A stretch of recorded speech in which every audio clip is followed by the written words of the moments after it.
বহিৰাজ্যত আপুনি কৈছিলে যোৱা 6 মাহত 165টা ল'ৰাৰ মৃত্যু ঘটিছে। সেইটো মই সেই শ্ৰদ্ধাঞ্জলি স্কিমৰ বিষয়ে ময়ে ক'ম, এইটো মোৰে ডেটা আছে। প্ৰতি মাহত 50 জন ঢুকায়, সেইটোকে মই ৰিপ্লাইটো দিবলৈ দিয়ক প্লিজ। এনেকে দিগদাৰ হয়। আপুনি মেনশ্যন কৰিছে, মই তাৰ উত্তৰ ডন কুৱেশ্যন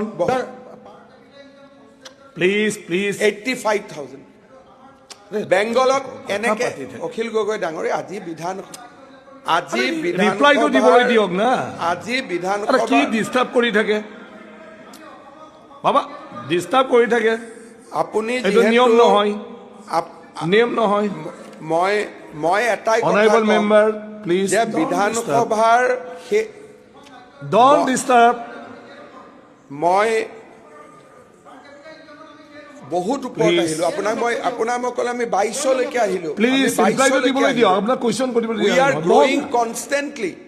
আপোনাক মই এটা নোট আজি ৰাতি দি দিম, যোৱা 5 বছৰত আমি কিমান আগবাঢ়িছো। আপুনি বহক, আপুনি বহক, আপুনি বহক।